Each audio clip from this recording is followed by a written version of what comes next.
প্ৰধান শিক্ষকসকলে চাউল আনিবৰ কাৰণে শাক চব্জি বজাৰ কৰিবৰ কাৰণে বহুত সময় খৰচ কৰিব লাগে শিক্ষাৰ পৰিৱৰ্তে বনোৱাৰ কামত খৰচ কৰিব লাগে এতিয়া প্ৰধান শিক্ষকসকলেও হিচাপ নিকাচৰ মাজত পৰিব নালাগে কাৰণ ইয়াৰ পৰাই আমি খোৱাটো পঠাই দিম আৰু তেওঁলোকৰ এটা অতিৰিক্ত দায়িত্বৰ পৰা মুক্তি পাব তাৰ ফলত তেওঁলোকে সদায় লৰা ছোৱালীৰ বিদ্যায়তনিক কাম কৰাত বেছিকৈ সুবিধা পাব ইয়াৰ লগতে আপোনালোকে এটা কথা জানিব যে ৰাতিপুৱা ইয়াত কিটচেনটোত 25,000 লৰা ছোৱালীৰ কাৰণে আমি বনাই দিলো দিনটোতো কিটচেনটো খালী হৈ থাকিব আমি কেতিয়াবা গুৱাহাটী মেডিকেল কলেজত খোৱা বস্তু পঠাব লাগে আমি এখেতসকলক কওঁ গুৱাহাটীত যে আপোনালোকে বনাই দিব যদি চৰকাৰৰ কিবা মিটিং আদি থাকে তাতো আমি তেখেতসকলক আপোনালোকে বনাই দিব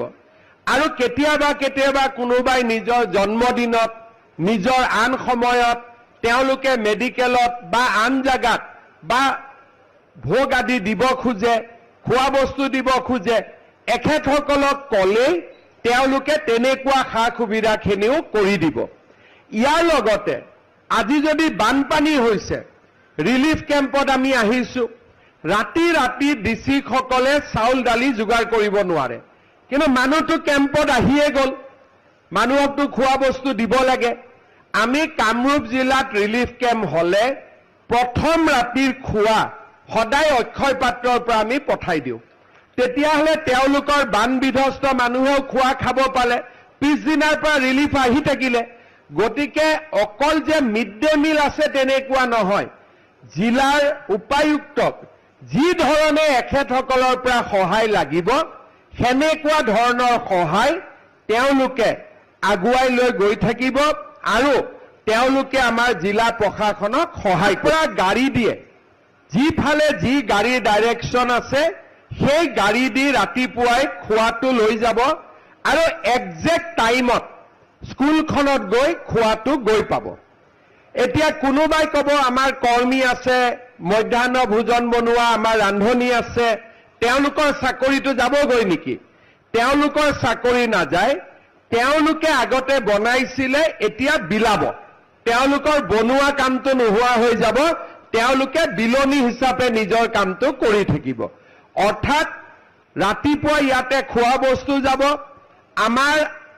মধ্যাহ্ন ভোজন যোজনাৰ ৰান্ধনী বাইদেউসকলে লৰা ছোৱালী কেইটাক বিলাই দিব আৰু সুন্দৰকৈ পুষ্টিকৰ খাদ্য খাব আৰু লৰা ছোৱালীৰ স্কুলত অহাৰ ইচ্ছাটো বহু পৰিমাণে বাঢ়ি যাব 25,000 লৰা ছোৱালীৰ খোৱা বস্তু মধ্যাহ্ন আহাৰ আমি ইয়াতে বনাই লম 2011 চনত তেতিয়া অসমত তৰুণ গগৈ ডাঙৰীয়া মুখ্যমন্ত্ৰী আছিলে মই তেওঁক ফাইলত লিখিছিলো যে 6 জাগাত আমি পৰীক্ষামূলকভাৱে এই কেন্দ্ৰীয় কিটচেনৰ ব্যৱস্থা কৰিব খোজো বহুদিন কথা বতৰাৰ পিছত তেখেতে মোক কৈছিলে যে বেলেগ জাগাত নালাগে তুমি যদি ইমান কৰিব খোজা জালুকবাৰী সমষ্টিৰ কাৰণে কৰা তাত মোৰ আপত্তি নাই কিন্তু বেলেগ জাগাত কৰিব নালাগে আৰু যেনেকে কোৱা হৈছিলে আমি জালুকবাৰী সমষ্টিত প্ৰথমতে 2011-12 চনত আমাৰ সমষ্টিৰ লৰা ছোৱালীৰ কাৰণে এটা সেন্ট্ৰেলাইজ কিটচেন আমিনগাঁৱত আৰম্ভ কৰিছিলো চাওঁতে মানুহে লৰা ছোৱালীয়ে এই সেন্ট্ৰেলাইজ কিটচেনৰ পৰা ইমান সুবিধা পালে মই লাহেকৈ শিক্ষা মন্ত্ৰী হিচাপে কলো যে নহয় আমি গুৱাহাটীৰ বাকি কেইটা সমষ্টিটো দিম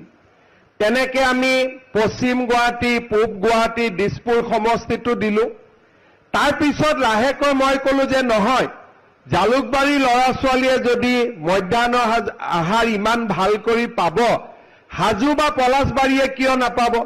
লাহেকৈ মই কামৰূপলৈকেও ইয়াক আগবঢ়াই দিলো কিন্তু কিটচেনটোৰ কেপাচিটি ইমানেই আছিল যিমানখিনি আমি কৰিব পাৰো যি নহওক তেনেকে পাৰ হৈ গল চৰকাৰ বদলিল পৰিৱেশ সলনি হল যোৱা কিছুদিনত আমি যোৰহাটত এই সেন্ট্ৰেলাইজ কিটচেন বা যোৰহাট জিলাৰ ছাত্ৰ ছাত্ৰীসকলক মধ্যাহ্ন আহাৰ যোজনাৰ জৰিয়তে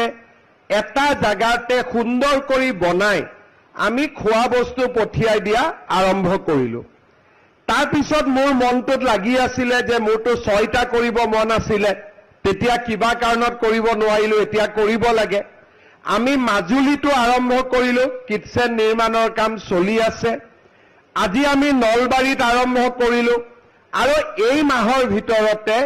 আমি ডিব্ৰুগড়, লখিমপুৰ আৰু তেজপুৰতো আমি এই চেন্ট্ৰেলাইজ কিটচেন ব্যৱস্থা আৰম্ভ কৰিম। ইয়াতে কি হ'ব? 25 কোটি টকা খৰচ কৰি আমি এটা পাকঘৰ বনাম। এই পাকঘৰটোত ৰুটিও মেচিনেদি হ'ব পাৰিব, শাক চব্জিও মেচিনেদিও কাটিব আৰু আমাক ইয়াত ৰাইজৰো কিছু মানুহক লোৱা হ'ব যোনে ইয়াতে পাচলি আদি ধুব। কিন্তু আমি সুন্দৰ কৰি এই গোটেই খোৱা বস্তুখিনি আটাইতকৈ পৰিষ্কাৰ পৰিচ্ছন্নতা আৰু কতো এখুটো কোনো বাহিৰা ধূলি মাকতি নপৰাকৈ আমি সুন্দৰভাৱে ইয়াতে ৰাতিপুৱাৰ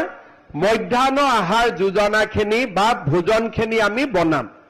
চৰকাৰে মধ্যাহ্ন আহাৰ ভোজনৰ বাবে প্ৰতিজন ছাত্ৰ ছাত্ৰীক ओम प्रकाश हम लोग कितना देते हो?